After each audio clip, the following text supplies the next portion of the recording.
Good evening, everyone. Welcome to the Garrison Free School District Board of Education Annual Reorganizational Meeting. I'm going to go through our roll call. Jocelyn Apicello is excused, correct? Yep. Eric Arnold. Here. Jennifer Harrington Wilson, excused. Dan Jasnow. Here. Peter Lester. Here. Ken Schott. Here. Sarah Torman. Here.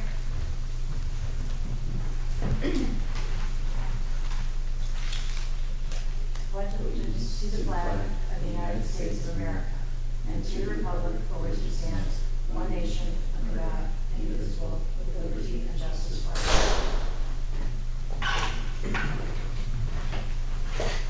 all. Okay, at this time I'm going to administer the oath of office to our two newly elected board members, Sarah Torme and Ken Schott, who were each elected to a 3-year term that will commence July 1, 2025 through June 30th, 2028.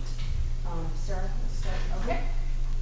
I, Sarah Torme, do solemnly swear that I will support the Constitution of the United States of America and the Constitution of the State of New York, and that I will faithfully discharge the duties of the office of Board of Education member of the Garrison Union Free School District for the period from July 1, 2025 through June 30th, 2028, according to the best of my ability. Thank you. Congratulations. Yeah, and I have you sign.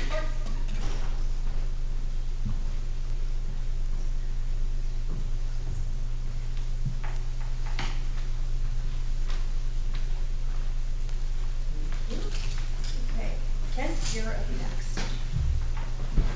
I, Ken Schott, do solemnly swear that I will support the Constitution of the United States of America and the Constitution of the State of New York, and that I will faithfully discharge the duties of the Office of Board of Education member of the Garrison Union Free School District for the period from July 1st, 2025 through June 30th, 2028, according to the best of my ability. Thank you. Congratulations.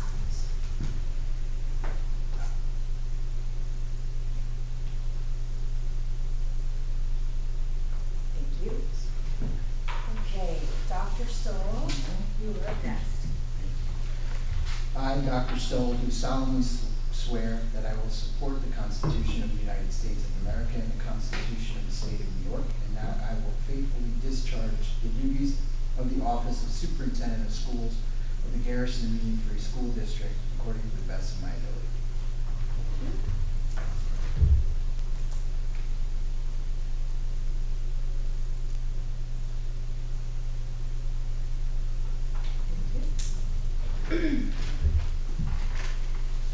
Okay, at this time I'm going to ask for nominations for the office of board president. I would like to nominate Dan Jasnow. Second. Do the second. Yes, thank you, Peter.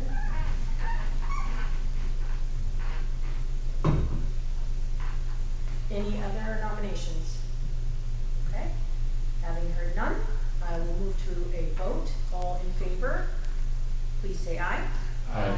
Any opposed? Any abstentions? Okay, Dan, congratulations. Yeah. Alright. This is for you.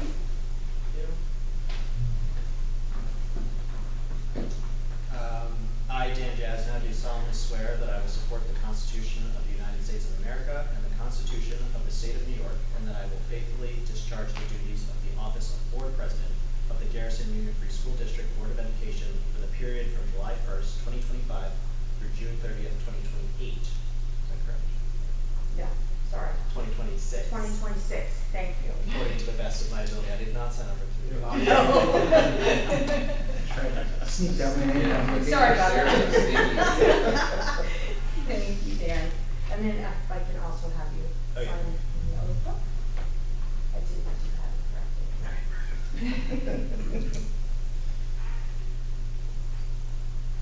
Thank you so much. Thank you. And I'm going to turn it over to you. Okay, great. The next item on the agenda is election of a board vice president. Do we have any nominations for, can I make a nomination? Yes. I would like to nominate Sarah Torme for board vice president. Second. Any other nominations? favor? Aye. Anybody make a motion for that? Okay, all in favor? Aye. Aye. All opposed? Abstentions? Great. Congratulations, Sarah.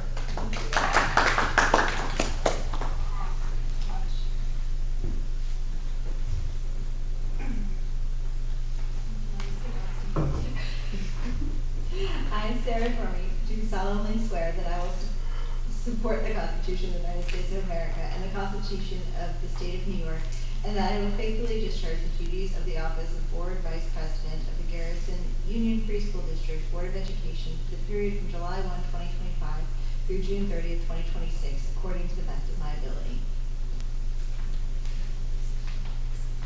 Thank you. One more time? Very good. Yes. Thank you.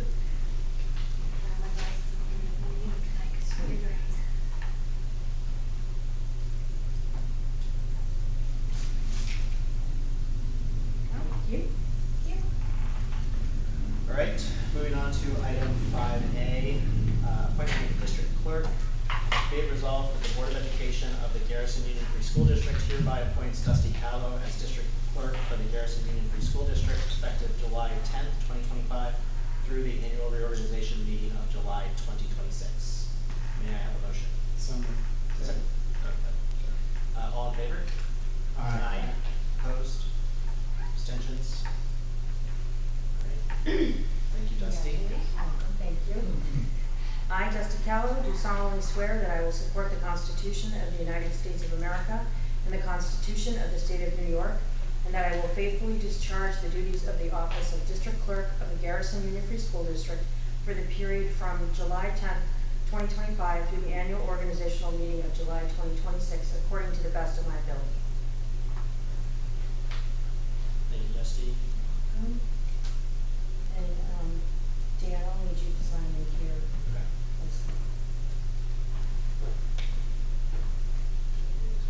That's fine. Thank you. Okay, we're on to all the oaths. Great. All right, item 6A, appointment of deputy district clerk, district treasurer, central treasurer, deputy district treasurer, and school district tax collector. Be it resolved that the Board of Education of the Garrison Union Free School District approves the annual appointments of school officers for the period from July 10th, 2025 through the annual reorganizational meeting of July 2026. Do I have a motion? So moved. Do you have any questions on the appointments? Genevieve is taking several of them. Okay, all in favor? Aye. Opposed? Abstentions? Great. Annual board appointments. Approval, let's see. Be it resolved that the Board of Education of the Garrison Union Free School District hereby approves the items of the annual board appointments as presented. We have a motion. So moved. Second. So, Greg, do you want to talk to some of these appointments? Yeah, just as the board knows, I wanted the community to know that a majority of these appointments are non-compensated appointments, other than those that are listed later in the agenda, which is just a few, or those that we contract out for. We're a very small school district. We all wear a lot of hats, as you can see, and in order to do this kind of job and being fiscally responsible to our community, we take on these roles with pleasure, but just so the community knows, there's not extra compensation for the majority of these roles. Great, thank you. Any questions on the annual appointments or the acting principal recommendation or acting superintendent recommendation? All right, all in favor? Aye. Opposed? Abstentions? Okay, moving on to item 8. Approval of annual board designations. Right, approval of annual board designations. Be it resolved that the Board of Education of the Garrison Union Free School District hereby approves the items of the annual board designations as presented. May I have a motion? So moved. Second. So this covers the official bank depositories, official newspapers, water system operator, official bank signatories, designated educational official, and designation of the official responsible for determination of residency. These are all pretty much the same as last year, I believe. Questions? All in favor? Aye. Opposed? Abstentions? Okay, moving on. Item 9, annual board authorizations. Be it resolved that the Board of Education of the Garrison Union Free School District hereby approves the items of the annual board authorizations as presented. May I have a motion? So moved. Second. This covers also a variety of things. Greg, do we need to highlight any of these? We do not, they're pretty pro forma sort of designations that we do every year. Questions? All in favor? Aye. Aye. Opposed? Abstentions? Great. Item 10, committee designations, appointments, and purpose. Be it resolved that the Board of Education of the Garrison Union Free School District authorize the following committee memberships for CSE and CPSE. CSE chairperson, school psychologist David Roper. CPSE chairperson, director of pupil services at Haldane Central High School. Physician, school physician as requested. That is Gergely Pediatrics, right? It is going to be pediatrics. And then parent member, surrogate parent is to be determined. And I'll just have one correction, it's Boston Children's Health Services. Correct now. Correctly used, yeah. Right. Yeah, yeah. Boston, thank you. Same practice. Same practice. Yes. Dr. Butt is the school district physician that we are in contract with. Great. Any questions on, or may I have a motion? So moved. Second. Any questions on this one? All in favor? Aye. Opposed? Abstentions? Okay. Item 11, annual adoptions and approvals.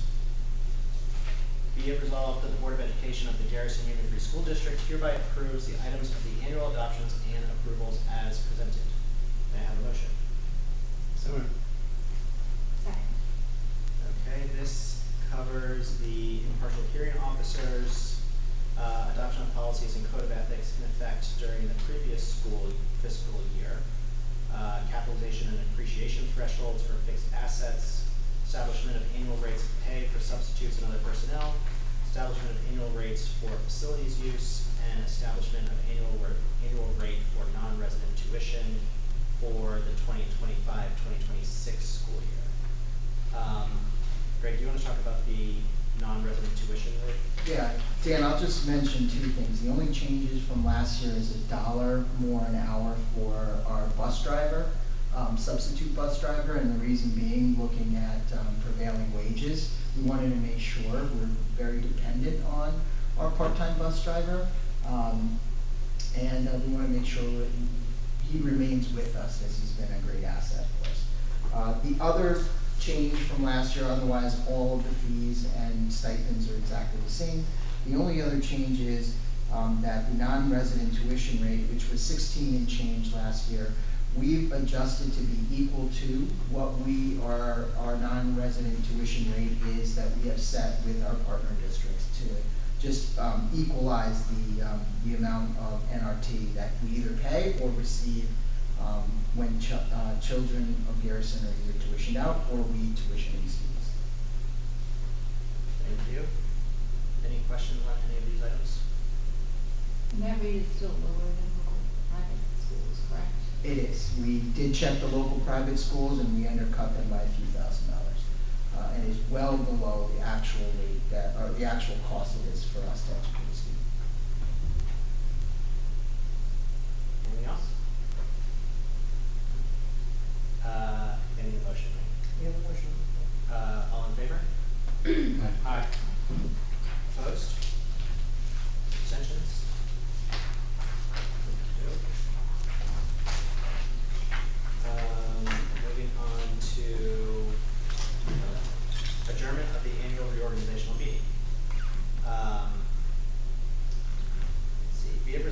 Board of Education of the Garrison Union Free School District hereby concludes the annual reorganizational meeting of July 9th, 2025. May I have a motion? So moved. Second. All in favor? Aye. Aye. Opposed? Abstentions? Okey-doke. Moving on to. Yeah, I'll go longer from here, Dan. What's that? I know. Well, maybe not. Let's do it. So, I mean, keep that was these things really moving. fast reorg. That wasn't fast Congratulations. That's the benchmark. All right, so we are moving on to the Garrison Board of Education regular business meeting for July 9th, 2025. Dusty, will you please call the roll?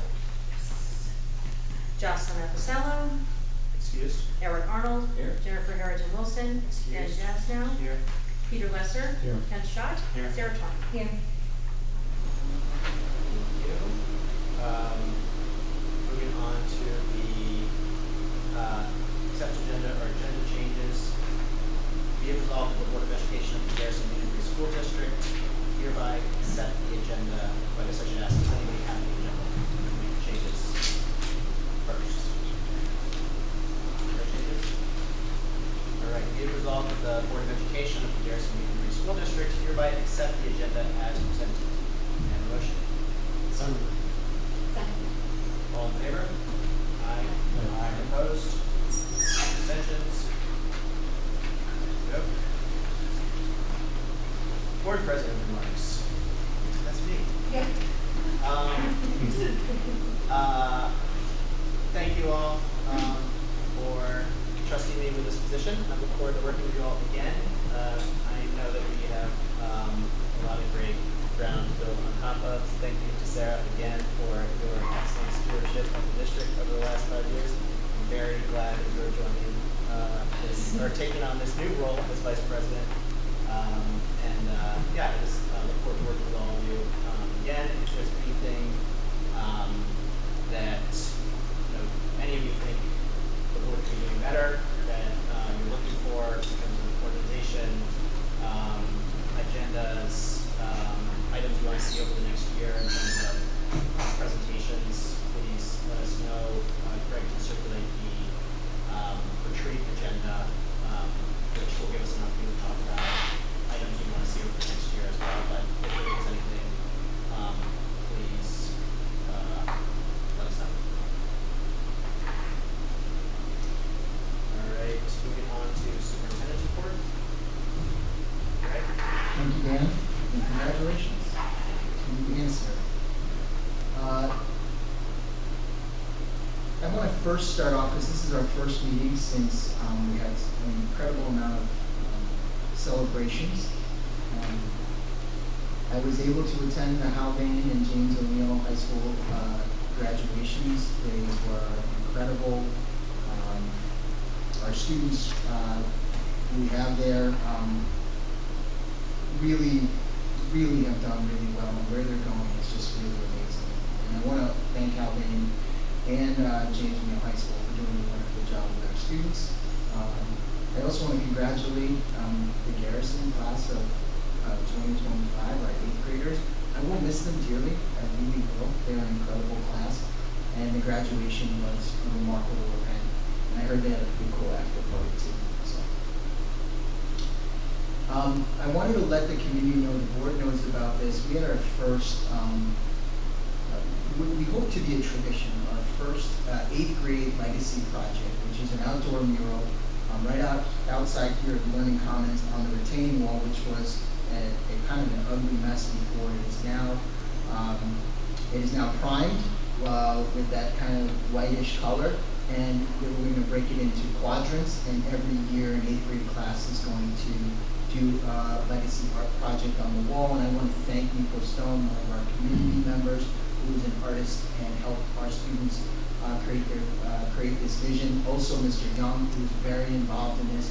What students did is they kind of created their designs on like a rubber pad that they'd have to etch out, and they had to take a lot of time, and they had a plan, they had to do it, and those became prints that they put on the wall, and they were able to color. So I think it came out really well. The kids were really excited about it, and we hope to kind of do these projects moving forward every year, so the 8th graders feel like they've left their mark literally on the district, and I think it looks great.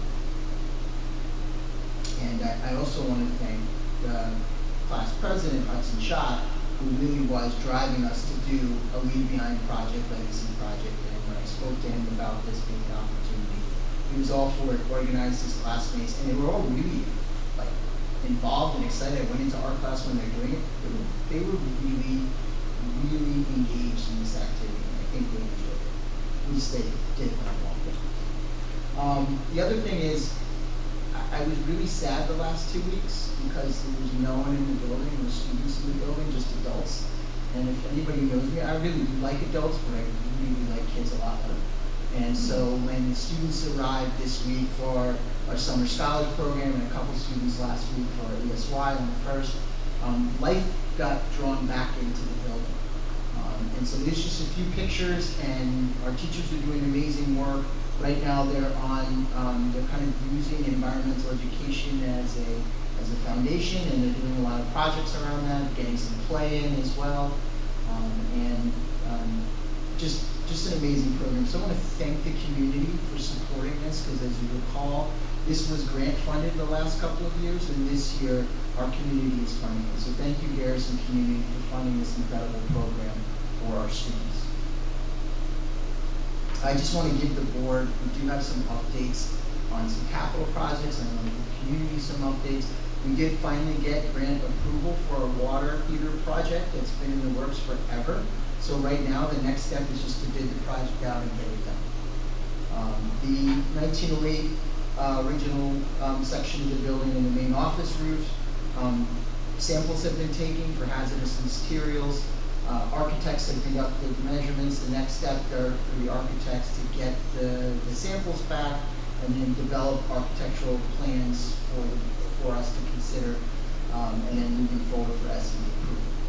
The gym roof, we are still waiting for the Ways and Means Committee in New York State to release the funds. So we already approved, but release the funds to us. And as Joe and I mentioned in one of our last meetings, that can take weeks to months, as they share. So the minute we get an update on that, we'll be ready to go on that project, at least for a design for that project. And last, the curb steps and retaining walls. Architects were here doing surveys, conducting measurements. The next step are the architects are working right now to draft some plans for us to consider to send to SED. So these projects that don't require outside funding, they move much quicker than the ones that we're sitting and waiting on, grants and things of that nature. I did want to give the community and the board an update on our school lunch program. We are just awaiting a contract from a partner district. That means they have agreed to kind of move forward with this project. They are drafting a contract with their attorneys for us and our council and the board to review. And I just want to tell you in terms of the dollar amount, I don't want to get specifics yet, but we're talking the cost of this contract for us is within a few $1,000s of what we already projected in terms of our budget. So we're not talking tens of $1,000s of overhead, or we're not talking $100,000 over. We're talking we're within a few $1,000s of what the board has authorized us to go forward on the lunch program. Further progress on this is that the food service company visited Gus last week, and they already looked at her kitchen. 2 employees were there with Joe, myself, made some recommendations for some kitchen upgrade, processes, procedures. So they're also looking like this is a very doable project for them. So those are all really good steps towards this program. And I want to remind the community that this program will be, the lunches will be no cost. That means 0 cost to any student that participates in this, regardless of income. So once we have a contract, we'll have our council review it, we'll have the board review it and take action. Once we have a contract and the board feels comfortable with it, we will post for 2 part-time food service workers. That's what we need. We will, as Joe said, it would have been great if the food service company would supply the food service workers, but in order to make this project work, they're not able to do that. So it'll be on us, and then, given their recommendations, also purchase the kitchen equipment. But we want to make sure we review the contract, make sure our attorneys review the contract, the board reviews the contract, but we're full steam ahead. I will let you know that I did confirm with S&D Child Nutrition Program Administration that you can withdraw. There actually is a written procedure for withdrawing once you're in the program. The one thing that I am waiting for is, what if you apply and haven't done the program? So there's procedures where you do a 60-day notice, and you just alert the commissioner and you alert the parents. So there is ways to withdraw. They're getting more specificity in the case of if you apply and never actually start. But there are processes and procedures to withdraw from the federal school nutrition program. And Dan, that concludes the superintendent's report. So happy to answer any questions about anything in our report. With the food service workers, what is the contingency if like people are sick or whatever? Someone quits. Yeah, that would be On bad. a Tuesday. Superintendent serving, slinging hash browns or whatever. Well, we're going to engage. Our plan is to engage with SRP, GTA, our units, and say, right now, for example, if we have a teacher out and a teacher aide covers, there's a provision in the contract for a differential to cover that period. So we want to engage with our units to see if they'd be willing for a differential to cover food service. That would mean that they would have to get trained, and that's probably going to have some compensation. So once we pass the hurdle of getting the contract, we are going to engage with our units and figure out who would be willing to do that work. We'd have to negotiate at what cost for that differential, and then ensure that there's a process to get them trained in food, serving food safely and knowing how to do that. We wear many hats here, as I said earlier, and people are usually happy to do that. So that's our contingency for that. Great. Thank you. All right, one question. This is just more for my memory. Equal parts my memory, but also the scores of folks watching at home is, will there be one or more options per day?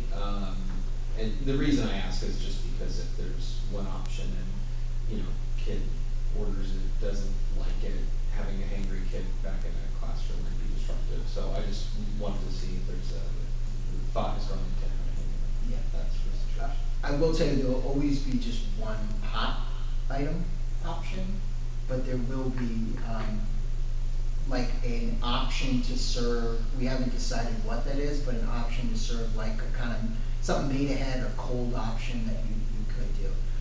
And then the other thing is I know you didn't ask it, but for the scores of people watching at home, and they're in the audience too, there are options. They will make sure that any kid with an allergy or dietary restrictions, they will have options for that as well. So the timeline on this has to be approved by July 31st? The timeline for the application to be an RA under the Food Service Authority under the other district is July 30th or 31st, I should say. But again, you can withdraw. There are processes for that. But I think, in terms of the contract, we should have something back by then, and have a discussion with the board about being able to, because we don't apply for it. Actually, the other district applies for it to put us as an RA. So they would have to make the alert. We would help them with that in terms of if we withdrew. But I don't know that the timeline for the contract is the 31st. But we do have to move. Like logistically, we have to get the kitchen equipment. We have to post for the staffing. So I would say for all of us, we would want to get that kind of all squared away around that time. So are you anticipating during the retreat that the board votes on that, or is that? It'll depend when the contract comes back, legal review. If we need a special meeting, I'll talk to Dan about holding a special meeting so that we could, review it and adopt it if necessary. I think we're going to move without haste starting next week when Joe is back, and we can engage with their business official and seeing where we're at with the contract. So do we need the contract to be designated as the RA or not? We don't know the answer to that. In terms of New York State, they don't care because the FSA is authorizing us Right. as an RN. In terms of us starting to engage in posting positions and buying equipment, I would think we would want a contract in hand, at least the skeleton of a contract that we agree around the edges, what it is, and with a plan to adopt before we, because we could always put out anticipated postings and not hire, right? We can do that. The problem is if you purchase the kitchen equipment and back out, we still have the kitchen equipment. So that is, I guess, a risk if for some reason the contract process doesn't fully go through. But then assuming that we confirm that if you apply and then don't do the program, you can still withdraw, which seems likely, then we can still withdraw later on if people aren't purchasing the lunches, if it's just not going well, if there's no interest. That would still allow us to withdraw without significant financial Correct. Liability over the course of the year. So there is a process I'll share with the board in the weekly update. It's actually, I think, a document out from 2012 from the Child Nutrition about the process. If you're a federal school nutrition program and you want to withdraw, there is an actual outline process, and I think it's a 60-day notice. Because you can't withdraw like day one and then kids don't have meals. There's a process to alert the commissioner, to alert the parents, and then you have 60 days that you can withdraw. Any other comments, questions? So if we've already, because the cost to us as a district is the staff and the overhead essentially is a cost we have to spend anyway, because there are certain people in our population we must feed, which is something we budgeted for, that we now don't have to spend money on because it's free for all. I just wonder about like if we would need to pull the plug after 6 days, because how many lunches we sell doesn't impact us, it impacts the company. Yeah, I think We're not getting reimbursed for any of that, to be Correct. clear, like the food service vendor is the only one who sees the reimbursement that Right. comes to us, it's not the. that's correct. This is the nice part of there's downsides of being part of a federal school nutrition program in terms of the logistics and the complications. But the nice part about this for us, which actually works in our favor, is the reimbursements we don't file, it goes directly to the food service company. And so the cost to us is just a contract with the partner district. So that besides the staff, which was something that you'd have to do anyway, and besides the free and reduced costs, which we have to budget for anyway, there really is, not much of a cost for us other than the staffing and the original investment in the equipment. So, Anything else? All right. Thanks, Greg. We will move on to item 5A, which is the 2025-2026 organizational chart. I will turn this back over to you, Greg, to explain these changes. Sure. So in our audience of one is our new lead, and welcome, Michael. Mike McDonald is our new Director of Innovation and Learning, who we introduced to the community when he was appointed. He started July 1. Every year, school districts need to, update and post their district organizational chart. And this is just updated as of July 1 with respect to Michael's position, the Director of Learning and Innovation and Learning, and his roles and responsibilities, the overseer of curriculum, and other responsibilities, and how he lays out in the organizational chart.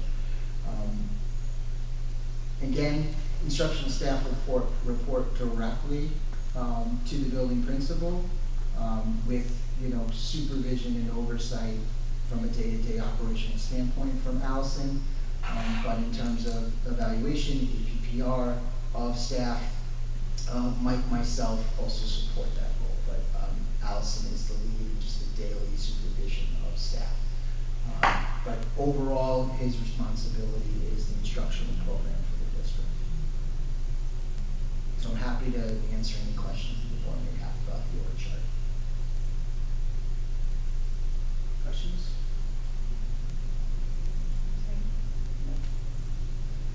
All right. Do we need to adopt that? No, action. No, we will post it on our website so that people can see our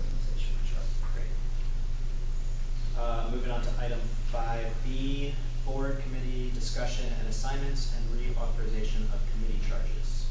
Be it resolved that the Board of Education of the Garrison Union Free School District hereby approves the reauthorization of the committee charges for the Audit Committee, DEI Committee, Facilities Committee, Finance Committee, Planning Committee, Budget Advisory Committee, and Policy Committee as presented. May I have a motion?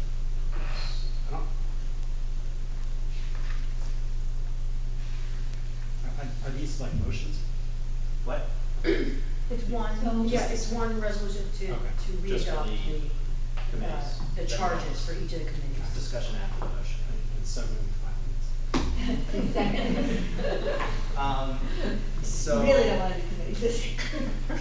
So we did, No, we need a second.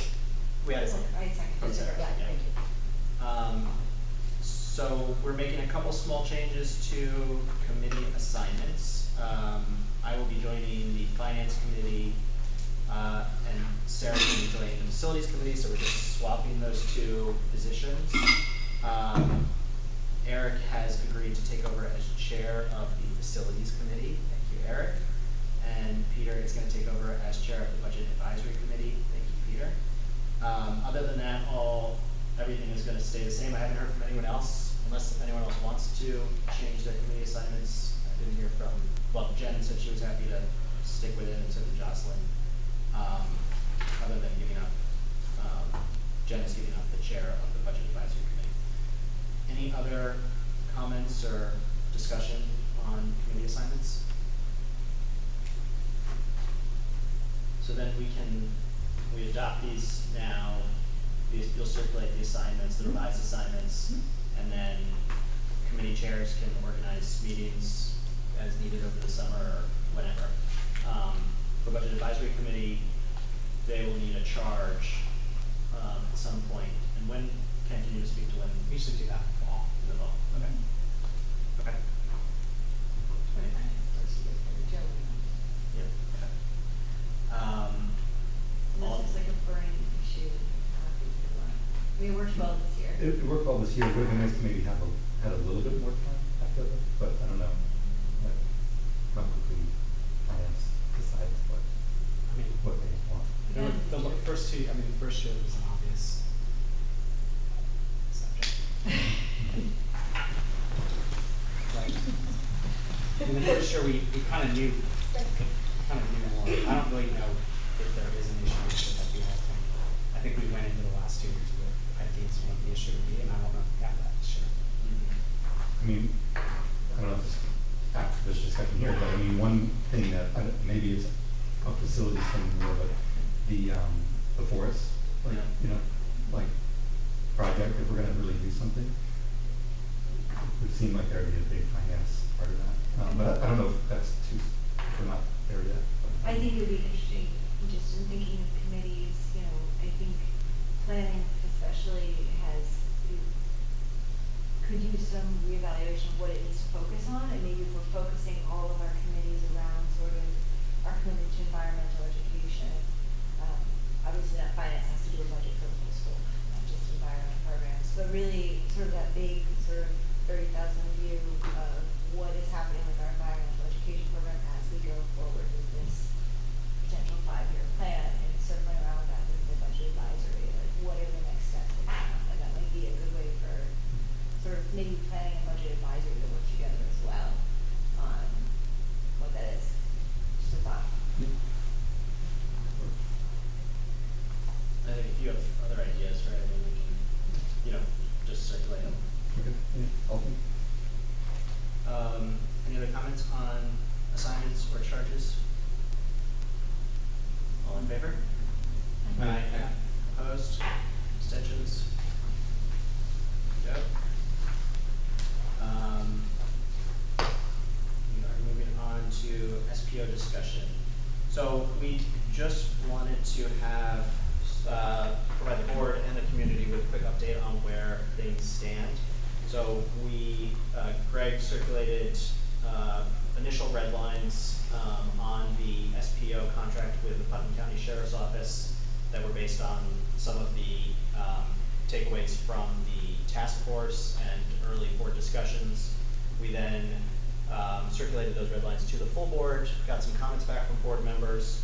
I think we've pretty much incorporated most of those changes, as well as made a list of items that we are going to ask the sheriff's office for as follow-up, things that may not necessarily be in the contract, but we're asking for additional policies and information and stuff like that. And then there are a couple other items that we have not included, but if folks want to talk about those items now, we can do that, or if there are other issues related to the SPO or questions, we just wanted to sort of have a discussion and then potentially be prepared tomorrow or later this week to move forward with sending a draft to the sheriff's office, which we have not done yet. We've done the initial sort of round of red lines, we've incorporated some changes, we have not sent that off yet. So assuming the board is ready to move forward after this discussion, Greg will send that red line to the sheriff's office tomorrow, and then we'll obviously have to get back their response to our red lines, see what they say about that, and that could honestly take another couple weeks, we don't really know. So even after tonight, this will be an ongoing process. We will still likely have another bite at the apple of this, but wanted to just provide an opportunity for everybody to discuss. So they have not seen any of our comments at all, so we don't know what they think about anything. So Yeah.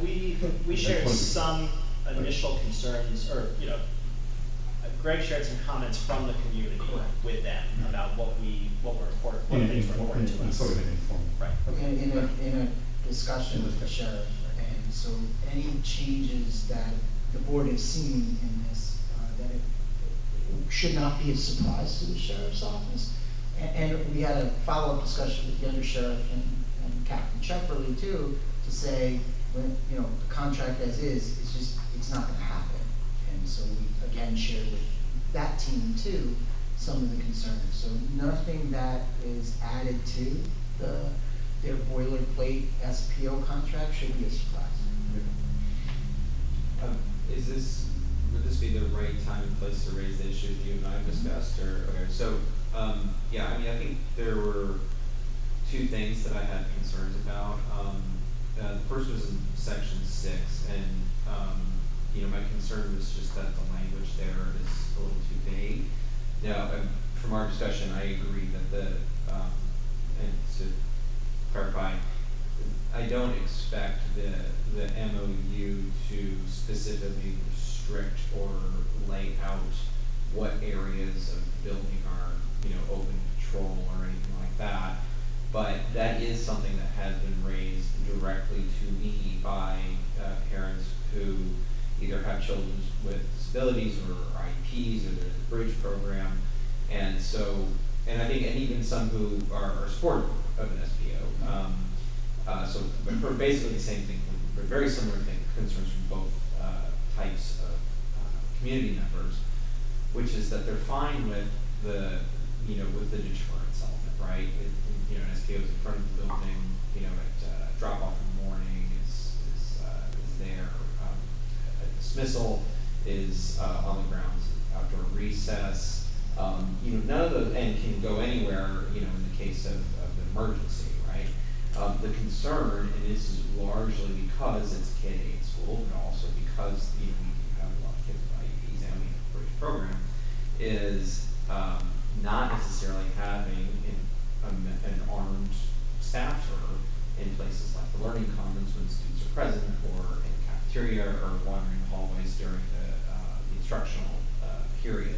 It just, in their minds, and then speaking for not everybody, but for the people who have raised this to me, both for an SPO and both for against, is those three situations in particular elevate risk.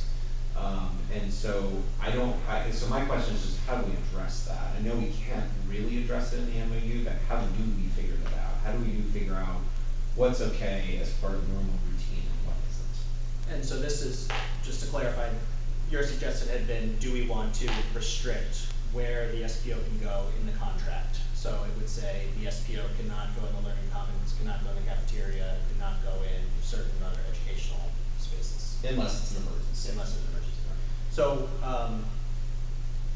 I think we should I want to hear from all the board members My personal opinion on this is that, number one, I think that there are significant benefits to allowing the SPO to be in these spaces that are sort of collective spaces in the building. I did the Canico Hills visit where that was sort of they've had an SRO fully, an SRO rather than an SPO in the building for a while. And, one thing that we saw and that SRO spoke about at length was the value of being able to be in places like the cafeteria, to be talking to the students, to be developing relationships with the students. And you could see that honestly, we went into the cafeteria during lunchtime, you could see the SRO was there, I think we went and found the SRO in the cafeteria, because I think, unless they really put one over on us, it felt very organic. And, it was a real opportunity for the SRO to be meeting students and getting to know who they are. And, I think that's one element. We may not always think about it this way, but I think one of the benefits of one of these types of positions is a trust building sort of figure and relationship, and that's a two-way trust building relationship where, the community and kids can be developing a trust relationship with law enforcement, and law enforcement can be getting to know and build a trust relationship with the students. And so I think sort of a blanket prohibition on the SPO being in these spaces cut short that opportunity. So I certainly don't think I would not support it going into the contract. Whether or not, but that doesn't mean that the administration can't still develop, policies or rules related to where they are in the building, and that actually is in the contract where we get to direct sort of what their schedule looks like during the day. So I think we don't foreclose that by not sort of expressly prohibiting the SPO from being in certain spaces in the contract, but it gives us more opportunity, and it means we can, I think, feel our way out a little bit more in terms of how the relationship is going to work. Other people have thoughts? I have a couple. I think, I do agree. I think the SPO should be able to build relationships with the students. I think some of the issues that we've read about, heard about in the last year in certain school districts led to prolonged lockdowns, things like that, because they didn't have a connection with the students. I think that's really important. But I want to flip the sort of thought on this too, what you just said. When we look at the MOU and what we look at in practice is less about you can't go here, but more like what I don't want also is an SPO who just sits in an office and isn't doing anything. I think we need to have control over the day. There's not that much time between drop-off, all the different drop-offs we do, and when you think about when high school buses start rolling in, and I think a key component of this should be whenever, we are essentially a transportation hub starting at 1:20 in the afternoon. As soon as we have additional people rolling in off buses, you need somebody outside again. So between recess and all the transportation we're doing, that should be the primary job of this person, to be present for that. So I don't think we're looking at a ton of time either, but I do agree that it should be somebody who is building relationships with students. And also, we do have police officers coming through this building for all of our drills when we do them, for the various lockdown drills that are required. So building up that comfort level, I think, is helpful. But I think for me, it's looking more at this issue of we want to control their day, as we would anyone who works for us. They don't just get to pick and choose what they do all day. That's not a thing. So it's really thinking about guiding, where do we need the person, things like that, and less banning them from things. Yeah, I agree. I think we want them to be a part of the community by saying you have to stay in these boxes. We're starting with that, but we have to have trust. If we're going to hire someone, we clearly need to have trust in them, believe that they can integrate into our community, and they won't be able to do that if they're restricted from creating these relationships in all parts of the school. So I don't think we should go into this trying to do it halfway, one way, halfway the other. If they're going to be a part of this, we trust them, then we need to trust them to be a part of all of our school life. Yeah, I think I can agree with framing it as controlling their day. I think that is totally fair, and much more about controlling the day as opposed to restricting movements. I think that is a fair argument. Where I do still, disagree, and I think there are, and I know that there are other members of this community who disagree, is that we are a school district. It is not our job to be building trust between children and law enforcement. That's not in our mandate, so far as I know, correct me if I'm wrong. But given that we are going to have an SPO here, I'm fine with ways to do that, so long as it does not increase risk. That is the main thing that I think is getting lost in the discussion here. The analogy I've used in the past is, you could have the best trained lumberjack in the world who's never so much as had a scrape. I still don't want them in the hallways with a chainsaw or with an axe.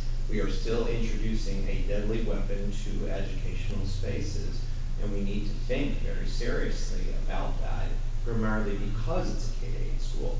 Some of the letters to the board have been very straightforward.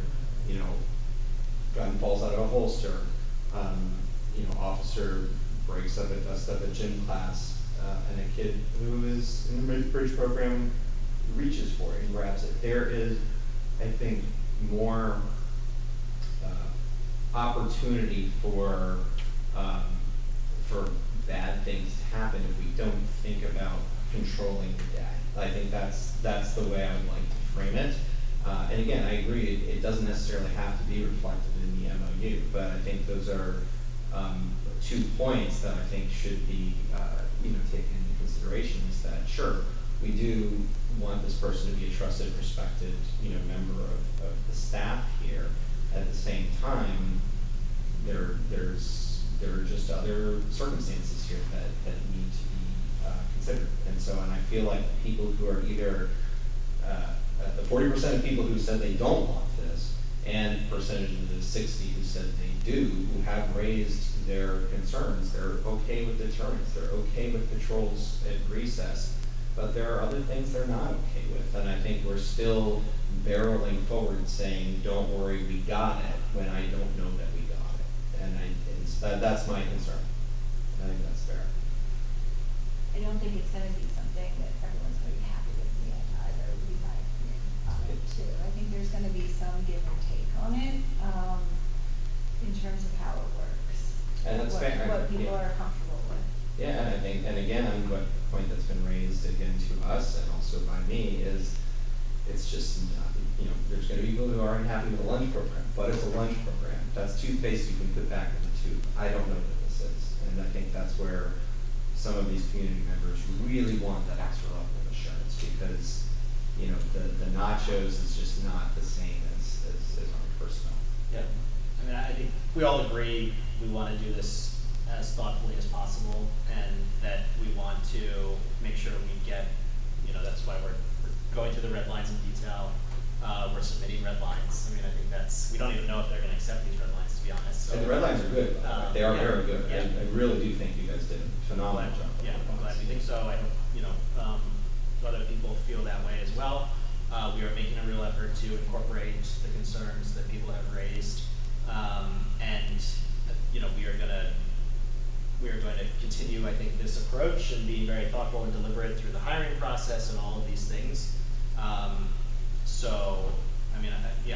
think we all agree this needs to happen very carefully, and we are trying to incorporate as many of the concerns that people have raised and adopt safeguards where possible to address those concerns, recognizing, of course, not everybody is going to be satisfied with how this turns out. I think it sounds like we are in agreement, though, that we don't need to make a change to the MOU red lines to reflect that. Is that generally right? Yep. Any other issues we wanted to talk about with respect to the SPO? There was one more, I'm sorry, hopefully this one won't take as long. And this is mostly just because I'm not a lawyer, in section 12, we talk about the training, which again, I think the red lines there are very good in terms of we outline the types of training that we might be asking the SPO to undergo. What I'm concerned about is I don't think the language is as strong as it could be in terms of holding ourselves accountable for providing that training. It says the training may include these kinds of things, and I don't know how we finagle the language there to say that we will do this. And I agree with the pushback that we don't wanna box ourselves in too hard, but I also don't want the language to be so flexible that the can on training keeps getting kicked down the road. Oh, we'll get to it, oh, we'll get to it. And that is certainly something that I don't think, a situation that anybody wants to be in. So the question is how do we add some accountability for ourselves as a board and as a district, saying, yes, we heard you. We will provide this training and we will require, the SBO to engage in it, but without, boxing ourselves into very, very specific training programs. Would that, I do think that's a good point. I don't think it's necessarily for the MOU, it's more on our side, right? So like, I wonder if we should develop a policy, like an actual policy around what we're gonna do here, because that policy holds us accountable, right? Right. It says we will, we will do yearly or semi-annual training or whatever on these things each year with a student resource officer or whatever. Yeah, I think we're basically in alignment on this as well. I think the intent is to have the district provide training to the SPO that is training that we want them to take. I think the only pushback we've been getting is that in this contract between us and the sheriff's office, it's maybe not the right place to put those obligations back on us. So, whether it's directing Greg and the administration to do this, as a board, we can come to that conclusion about what we want this to look like, or asking the policy committee to develop a policy with respect to, what the SPO's role is. I think we could certainly investigate those things. I think it's just, particularly as a lawyer, putting an obligation on yourself in a contract with a third party is not, it's antithetical to sort of. Right, that's what a policy, our policy, right, they hold us accountable. Right, our policies are what, sort of obligate the board. So, I'm certainly not opposed to exploring that, whether we need a policy, whether we just direct Greg on that. I would just say I don't think it needs to be the language of the MOU. We do have a policy controlling this. We should have a SPO policy, or it should be part of another policy, I believe. We'd have to look I think into we should. what our professional development and required training, there's stuff that we will follow, like there are required trainings by SED that we all have to do, and you have a policy, I can't quote it off the top of my head, but you have a policy says the district will comply with all required trainings. This is, I think, a little bit different, in terms of, and it says in this MOU that the SPO will have to go through things like save legislation training and all of those sorts of things that are required by anybody who works in the school building. But I think this is unique to someone who doesn't have an educational background, that whether you want to do it through a policy or whether you want to do it through a board action or resolution, you can do it through a resolution yearly, because it may change. Policies are harder to change. You can do a resolution, the board can, say, be it resolved that the board wants our school, patrol officer or safety patrol officer to engage in the following training.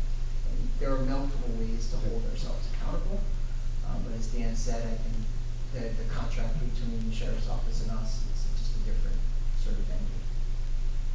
So maybe for sort of an action item out of this, we could just look at what some of our comparable districts are doing on that front, if there are other policies out there. If we have a policy on this, sounds like maybe not, but. They're not really an employee, right? No. They're not an employee. So maybe, I'm not sure what you said would apply. It could, In those because if scenarios, they're working constitution. within our buildings, Okay. we can, and again, this is where the contract is, giving us the flexibility at different times to dictate different things, rather than saying you just can only do these things, Right. I think is important. We can find ways to do it. The point is well taken. We all want to make sure this happens. We want to make sure that A, this is the right person, as Ken said, but B, Eric, as you said, we want to make sure that they go through training with people who are knowledgeable in neurodiversity, in terms of social pragmatics for kids that have issues with that, or equity and, you know, those sorts of things. We can do that. The question is, what's the mechanism? And it's probably not the contract, it's probably some other mechanism, policy, board action, or directive. We can look into that and maybe circle Yeah, back. and I'll go to other districts. Having worked in others, I'm not so sure they have gone as far as we're going in terms of, especially for our special patrol officer, but I can ask for those that have special patrol officers if they have a policy, a board resolution, a directive for these contract employees. Yeah, I think it's good to have something in place like that, whether it's a directive or whatever, just because it should outlive Craig or us, or, you know, it should be part of our, mission, I guess, or, you know, what we do and how we do it here. You know, it outlives the people in this room, so we should just try to remember, yeah, we gotta do that each year. I think with the policy, we could address a bunch of other questions too, that are more reflective on things that are on us. Like, Good, yeah. what is the person's day look like, needs to be set in a schedule, that's what we need to do, so if we had it in a policy, it would be. And then I didn't something, sign up for policy, it is something to point. that's somebody else. Yeah, and it's something to point Not to. Jen right now, she's not here. And it's something to point to, for parents who might have questions, oh, we have this policy here, it is, it's public. Right? Yeah, I think that's, to your point, Pete, that's sort of what I'm looking for, I think, is that we can point to something in black and white for both, you know, parents or, you know, the SPO, or the sheriff's department, that we're holding ourselves accountable. And I get what you're saying, but a third party contract not necessarily being the right place to enforce that. I'm not a law talking back, as I said. At the same time, the less amount of wiggle room that we have for kicking the can down the road on training, and for the officer too, right? And I'll get to it. Like, I don't want us to be in that position where we're not even, where the people who have, you know, voted for us, you know, and have asked for this, that we're, you know, holding ourselves accountable. Yep. On a different note, well, I really like the edits, I think it was really well done, so I'm pleased with that. The issue of this being a pilot program and doing like research or some sort of, you know, sort of the data collection part of this, to figure out how are we measuring our success, you know, I feel like we haven't heard much about that. You know, we had someone speak at the last meeting who said he's a researcher, you know, who would be willing to help with this kind of thing. I don't know, I just think we shouldn't let that slide. You know, we need to decide how we're gonna measure this, you know, or evaluate it, you know. Mhm. And I think for us and for the community, I mean, if it's not working, or if it's not, we should be willing to say, like, for whatever reason, this isn't worth it, either worth the money or it's not working, or like, what's a successful program here? I mean, is it just like no incidents, or that can't be it, right? Or, oh, students like this person, that can't be the metric, right? It's gotta be something else, I hope. And I brought this up several times, and it feels like we're not Yeah. farther along. I think it's because there's not an obvious check a box, see if it's working or it's not working. I don't think there is an obvious metric that we can point to say, well, it's gonna be a success or not from a survey taken in August and a survey taken next August. I don't think you're gonna see it. We're gonna know if it's bad. And if it's not bad, then what's the metric for it being good? There's no accidents. I mean, that's the problem with this. I think we're all like, yeah, survey sounds good, but none of us can really articulate what that means. I think you need to define, the board need to define, what does a successful SPO program look like, right? Like, and I don't know that we all have the same vision of that, and maybe that's the work we need to do. And what does it look like for the community, a successful SPO program? From there, you can design the metrics you need to measure. Well, how do you measure that? What does that look like? Make it actionable, make it measurable. I think that's why it's hard to, I think, as Ken said, look, I know a researching firm of what they would do in terms of, it's gonna cost $5,000 to $10,000, but they're gonna ask, like, the minute I engage with them, they said, well, what question are you trying to answer? And I don't really have that, because I don't know what we would define as a successful SPO program. Like, it's hard to, like, if it's just deterrence, then if there's no incidents, then there's your answer. If there's one incident, then is that a successful deterrent program? So I think we have to define what we are looking for in terms of success. I mean, it could be things like how often is the person, do they get involved in discipline things where they shouldn't? You don't need a researcher to get involved in this. It's, Greg will know it's, that. Right, I know they're not supposed to, but like, Yeah, if they if that do, happens, they it was certainly here. a lot of the point was how do people feel, right? That was really the whole nub of this beginning. People feel a certain way about this, right?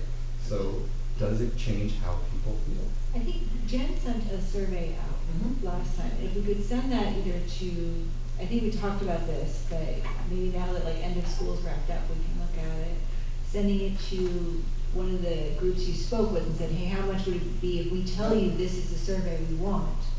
Or can we send that survey out, or could we look at ask BOCE's safety coordinator, who I don't think wants to do it. All right, never mind BOCE's, but.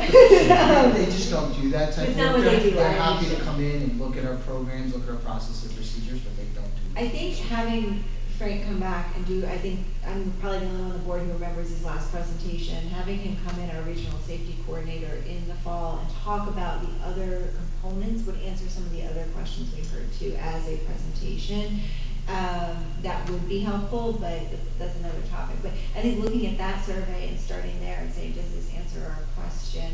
I want to be careful about, first of all, I do have full faith in our administrative team that if this person steps outside of the bounds of their job, that will be addressed, and they probably won't still be with us. But I also want to be mindful that if, say, there's a student incident where we have an increase of, let's say, bad behavior, or more suspensions or something, I want to be mindful that we're a really small school, and I don't want that to be one student's issue to be linked to the SPO or saying, oh, well, we saw this, because I think a lot of this, what happens is very individual cases in our district. Some years we can have 1 or 2 suspensions, some years we have none, some years we have a lot more, and I don't think that's indicative necessarily of a larger trend other than something that is happening in a very specific instance. Yeah, I mean, I don't think you're wrong about that. At the same time, as the old saying goes, one thing's an anecdote, 2 is data, right? So it's, there's a before and after scenario here where one day you don't have an SDO, the next day you do, and all of a sudden you have a wide range of disciplinary problems. Oh, maybe then you have data. And I think Pete makes a really good point that it is like for like. Why did we do this? We did this because the argument was people want to feel safe, right? And we know from so much research that was brought before this board that feeling safer and being safer are 2 very different things. So if we're going like for like, and apples to apples, oranges to oranges, if people wanted this because they wanted to feel safe, that was what the survey focused on, then one of those next surveys, or maybe the next several sets of surveys over time, are do you feel safer or not, or why or why not? And that is like for like. And post SPO, if the responses are no, I don't feel safer. No, my kid is asking for another entrance to the building because they're freaked out. There's 225 kids in this building, and 50 of them don't want to go through the front door every morning. They don't feel safer. So I think like for like is probably where we should be going. And unfortunately, emotion is one of those intangibles, right? So it becomes tricky that way. But if we started down this road of, do you want to feel safer, then maybe that's one of the ways we look at it. But I do agree, Jen's survey that she found is a great start, but I think we can do better than that if our starting point was on emotion and on feeling and not necessarily on cold hard facts. So I think we also I don't need to think you look can at evaluate a survey on emotion. but we did. You can We actually- did to do this. Right, Absolutely. so you're gonna do a Logical baseline research survey on that. today. Do you feel safe in the school? And then you're gonna do one again next July that says, do you feel safer or less safe? And that's how we're gonna judge an SPO. Also, I want to be clear, it has to happen before finance, right? Because you want, we're talking about a budget pilot. So, I think the safety question, my concern on things like discipline, things like suspensions is, for example, you don't want necessarily the SPO is gonna be in bathrooms when things like this happen, or most schools have issues in bathrooms, from my understanding. So, that's not where they're patrolling, and if those instances come to light, the SPO probably isn't involved in any part of that. So I think that is something I just wanna be mindful of. And in terms of like, do you feel safe, I think that's a staff question too. Sure. And I wanna, you know. But I mean, if it comes back and it's The same. it's like it's the same or a little different, like are we ditching the SPO program? Or, I mean, all this would inevitably do is turn into a question of, well, then is our SPO, and we're not gonna get that from a survey, it's gonna be, we're gonna know. I feel strongly about that, and it's not from the survey that we do, it's from the working with the administration, the evaluation that they do. I also just think the staff piece and the fact that, you know, we have to, the teachers, you know, views on this, I think, are very important. We're talking about sort of how do the children feel, how do the students feel, how do the families feel, but the teachers are the people that are potentially gonna spend 20 to 30 years of their life in this building. We saw overwhelming desire for this additional level of services within the building.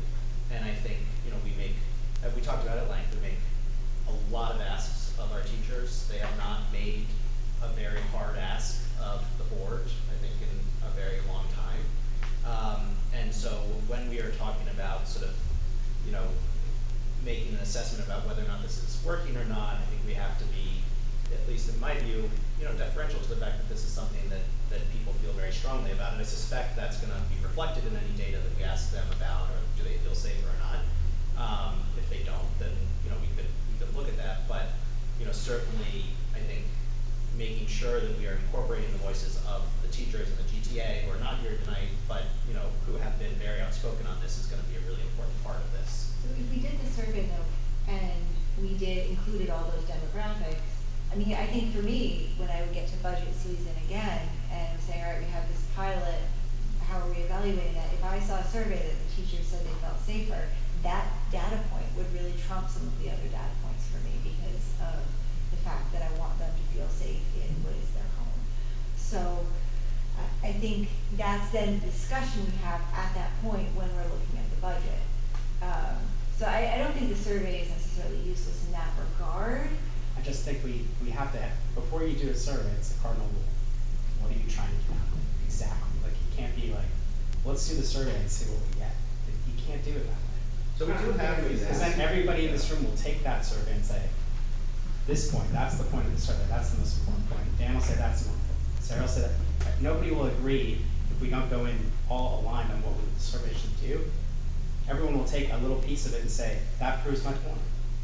Yeah, I don't think that's what we're asking for here. I think what we're saying is, how do we measure success? And I think and in the case of the teachers, look, I agree, their input matters here, incredibly. And it could be as simple as, it's not a black and white thing, it could be as simple as, yeah, we feel safer with an SPO, but not this particular SPO, or something like that. So like, those are the things that we need to learn, I think, in addition. It's not just, do we or don't we, it's how do we learn? How do we do better over time? Like, I think that's what, at least what I'm hoping to get, I don't know about you, Pete, but, is not just a do we or don't we moving forward, but how do we measure success? How can we improve? You know, what can we do better? What did we do wrong? Like, those are the things that I think we need to evaluate. And maybe we do get to a point where we're like, yeah, you know, we're doing everything wrong. This isn't working. Nobody feels safer. But I don't think anybody is either expecting that outcome or necessarily wants that outcome. It's more, how do we measure success? How do we measure sentiment around this for the teachers, for the families, for the students? And how do we do better? How do we improve? And I don't think you do that with a survey in one July, next July. You have to sort of measure over time. And you know, maybe it's, you know, maybe we do 2, maybe we do 3 over the course of the year. It's to me, it's too important an issue to not measure somehow. It's also when we have a member of the community coming to us saying, I'm a professional, let me help you measure success. And we're saying, we don't know how to measure, you know, I think we've got, and, you know, we've talked about Sandy Hook Promise as another, organization to work with. So I think we have options here in terms of measuring success and doing better, not just looking at it as you know, was it a success or was it a failure, but how do we improve over time? I mean, I think we have proposals on the table, right? So we have the survey that Jen provided. We could maybe get sort of a quote, like what Sarah talked about, you know, if we wanted to do this, what would be the cost of this? And then the other option would be, if we don't wanna pay for it, which we have to talk about as a board, and we would have to allocate money for that, would the board be satisfied with just doing it internally and sending it out to our community, on our own, maybe just at the beginning of the year, middle, end of the year, whatever it would be? So I think if we get some estimates on that, find out what that would cost, and then, that can at least provide a starting point for sort of a next discussion on, do we want to pay to have somebody do this or not? I mean, this community member, I know, I think we all know where that person stands on this, but I don't think that person is, you know, so one-sided that they're not thoughtful about it. Like, shouldn't we engage with that person? I mean, they've come forward several times and say, I do this for a living. I would love to help write a survey or comment on the survey or help the process. I mean, what's the downside there? We don't know what we want in this survey. But we That's have to how you figure it out. Right, but my point to them is we can't go to that community member till we, like Dan said, that's the first question that Chris is first question Well, one we're thing, gonna ask. I know one thing is that I want to find out, do people feel safe now? And do they feel the same level of safety later? Yes or no? That's a big thing, because that was the whole nub of this thing. We want to feel safer. And I kept asking, you don't, kind of in the back of my mind, you don't feel safe now at this school? Couldn't believe it, you know?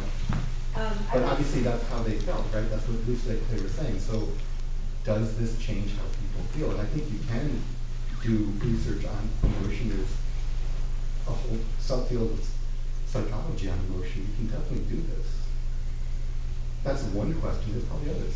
Yeah. I mean, I think that's part of, so that could be an option, right? So let's find out what it would cost to take an existing survey and run it through an independent entity. We could have board members reach out to this individual and have a discussion about what his volunteer, well, would he do it on a volunteer basis? Would he? Just to pick his brain about it. Sure. How I mean, would one go about I think doing there's no this? reason not to do that. Do we have a volunteer? I know, I can reach out to them, I know. Okay. I don't know the person involved, Yeah. but So then we can take those two items. What would it cost to do the school climate survey, is that what it's called? Yeah, and just so you know, that, we gotta pick and choose. That survey is long and it's got other things Right. in that survey that has nothing to do with it. So Right. again, the tool, just, back to whether some points that were made, we gotta figure out what we're trying to measure. Because if you look at that climate survey and you go through it, some of it has to do with things that have nothing to do with SPO safety, like instructional. Do I have access to electronics? Some of those questions are in there, right? Some of the safety questions have nothing to do with whether you have an SPO or not. Right. Like, do kids steal? The kids, like, in there, are my electronics safe? You know, so I think the tool, I'll run it through that firm, but they're gonna say, well, they're gonna ask the same question of me that I don't really have an answer to, is what are you trying to measure? What are you trying to find out? What's your essential question that you want answered?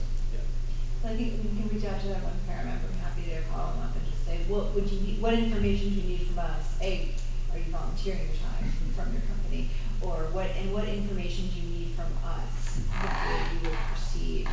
How would you proceed? Under which banner would you proceed? Like, is this something that then the parent could work with the PTA on to get them more invested in this question as well?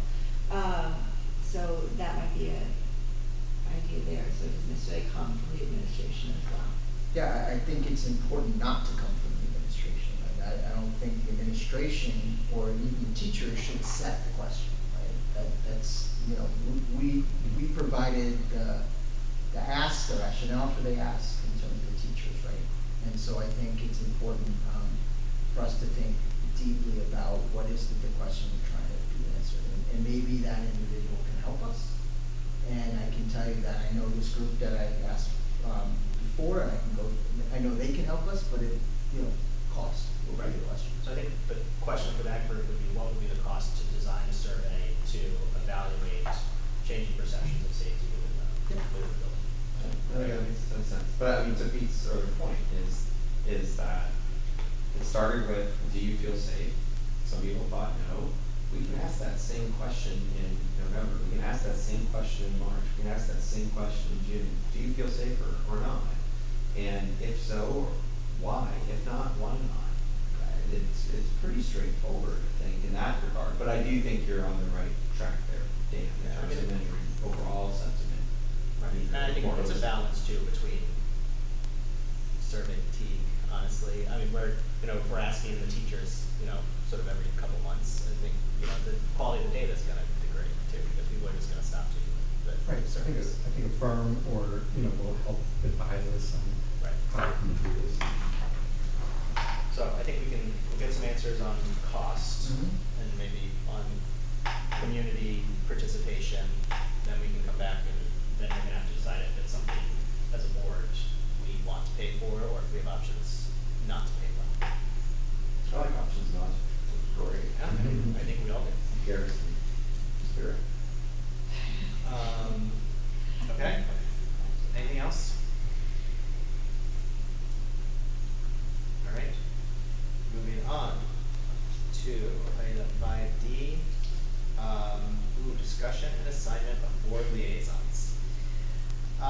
So this is the high school board liaison, school board liaisons, the New York State Bar Association liaison, and the School Board Association. School Board Association. We're not part of Did I say the bar? Yeah. Very similar. I was gonna say, I'm gonna stand right up. Can't volunteer. And then the WPSBA, Westchester Putnam School Board Association.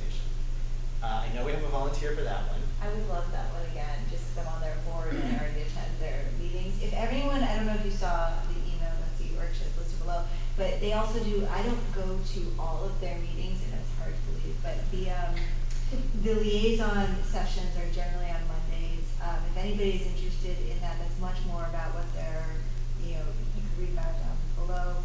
I don't know if it all pertains to us. I feel like I attend a lot of their general board meetings and I get a sense of what they're working on or doing. But I would love that role again. I would also love to be the Putnam Valley High School liaison, unless anybody else is really excited about that one. No, I'm happy to remain the Howling, as the case may sound. Great. So we have Sarah as WPSBA and Putnam Valley, Ken as Haldane. I can take O'Neill. You wanted to give that one up? I do. No, I think that would be good for you to take O'Neill. I think that our relationship with them is at a challenging point, and if we go through next year and again we have one, and then we have a few, but then do we have none? None this year.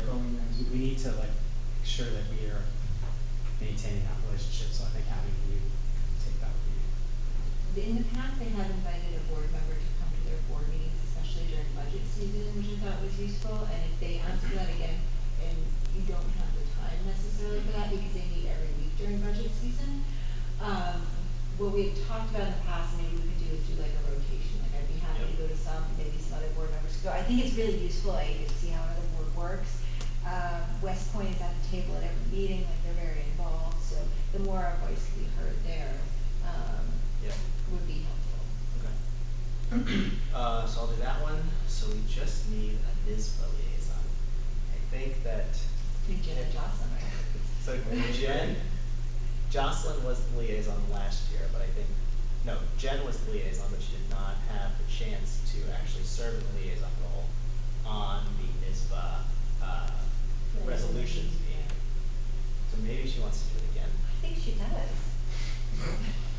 She Check with her to see if she wants. She definitely does. Yeah. Well, She couldn't stop talking about it. Let's see if she wants to. The texts, the phone calls, the emails. I don't wanna take it away from you guys, we were really excited about it though. But I know, but I did, last time, I think there was a vote-a-rama that I thought I could attend, but I couldn't. So if there is another vote-a-rama that Jen can't attend, I'm happy to do that. Maybe just the day I had to be in the car while I was happening, and I couldn't do it, so. And all that information is in that, resolutions kit, it's in the library, if you guys need to take a look at it. Okay. So will you check with Jen, Dusty, and then Eric will be the, alternate? Yeah, that's fine. Great. Okey-doke. Discussion and approval to amend the 2025-2026 Board of Education meeting schedule. We're just shifting our August meeting one day. Be it resolved that the Board of Education of the Garrison Union Free School District hereby approves the amended 2025-2026 Board of Education meeting schedule as presented, changing the August 20th, 2025 meeting to August 21st, 2025 meeting. Do I have a motion? Second. Any concerns about this one? All in favor? Aye. Aye. Opposed? Abstentions? That brings us to our first public comment. Do you need to read it? Yes, yes, Public comment is intended for members of the community to speak openly and voice concerns. In accordance with policy 1510 of the Garrison Union Free School District, any person wishing to speak shall comply with all provisions of this policy. Comments about specific school personnel or individual students is a violation of board policy. Concerns regarding students or personnel should be discussed privately with the superintendent or appropriate administrator. Comments should be limited to 3 minutes, and speakers are asked to conduct themselves in a respectful manner. The board will listen to comments, but will not engage in dialogue. Any necessary follow-up will be noted and provided through the appropriate channel. Members of the public wishing to comment during board meetings are asked to place their name and town of residence on the sign-in sheet. Commenters will be invited to the podium to address the board. Seeing no public, we will close public comment. Item 7, acceptance of the minutes. Be it resolved that the Board of Education of the Garrison Union Free School District does hereby accept the minutes of the regular business meeting of June 18th, 2025 as presented. May I have a motion? So moved. Second. Any questions or comments on the minutes? All in favor? Aye. Opposed? Abstentions? Moving on, right? This is hard. All right, item 8A. Be it resolved that the Board of Education of the Garrison Union Free School District approve the Committee on Special Education and Committee on Preschool Special Education recommendations and student placements. May I have a motion? Second. Any questions? All in favor? Aye. Aye. Opposed? Abstentions? Item 9A, we have 3 second readings of our policies here. First one is use of internet-enabled devices during the school day. Be it resolved that the Board of Education of the Garrison Union Free School District, upon the recommendation of Jennifer Harrington Wilson, Policy Committee Chair, hereby approves Policy 7316 as presented. May I have a motion? Second. Anything that we need to highlight? This is, I think we already discussed, this is a result of the law. We have to adopt it by end of July, right? Now, we have to adopt August 1st. August 1st. Comments, questions? All in favor? Aye. Opposed? Abstentions? Moving on to the second reading and approval of policy 3421, Title IX and sex discrimination. Be resolved that the Board of Education of the Garrison Union Free School District, upon the recommendation of Jennifer Harrington Wilson, Policy Committee Chair, hereby approves policy 3421 as presented. Motion? Second. Questions? Comments? All in favor? Aye. Opposed? Abstentions? Item 9C, second reading and approval of policy 5685, max temp for buildings and facilities. Be it resolved that the Board of Education, upon the recommendation of Jennifer Harrington Wilson, Policy Committee Chair, hereby approves policy 5685 as presented. May I have a motion? So moved. Second. Questions or comments? All in favor? Aye. Opposed? Okey-doke. Moving on to the personnel items consent agenda. We have a number of items here. Be it resolved that the Board of Education of the Garrison Union Free School District, upon the recommendation of the superintendent, does hereby approve the items of the personnel consent agenda as presented. May I have a motion? Second.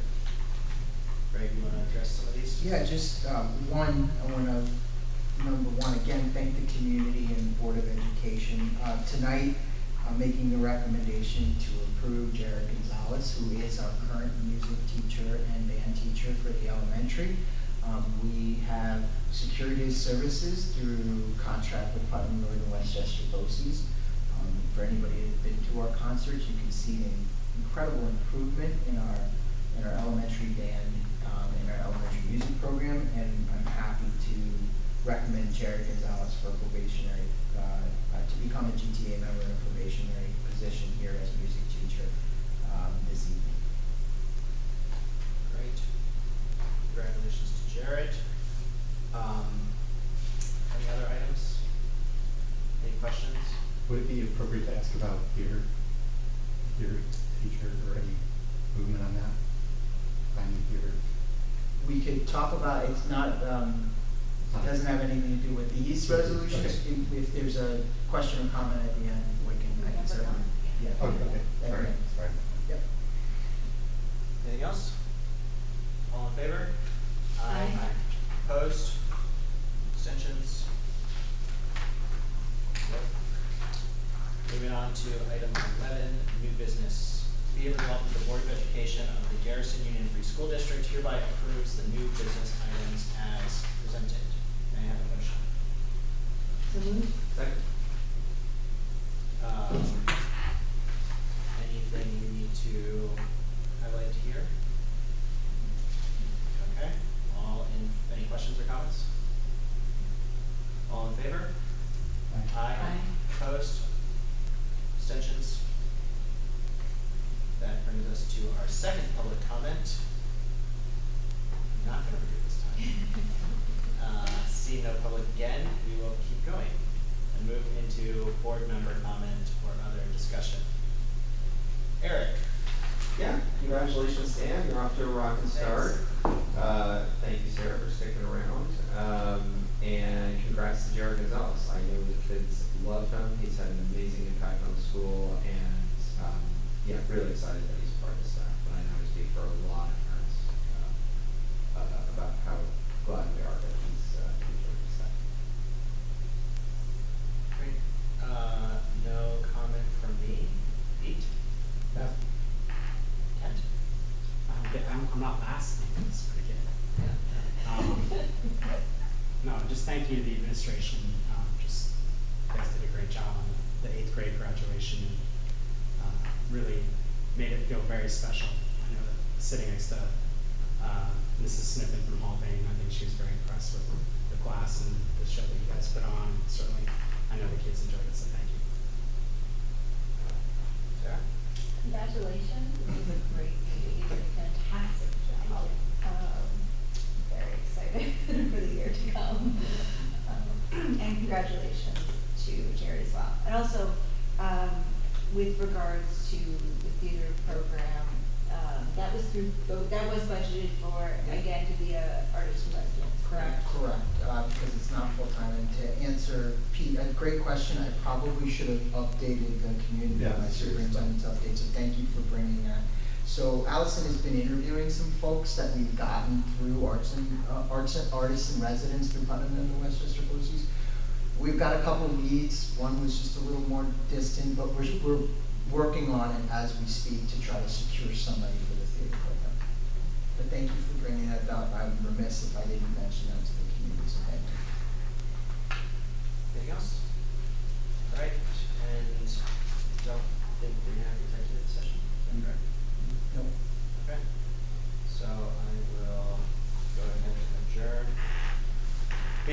resolved that the Board of Education of the Garrison Union Free School District hereby adjourns the regular meeting of July 9th, 2025. May I have a motion? So moved. Second. All in favor? Aye. Opposed? Abstentions? Okay. Look at that time, 2 meetings.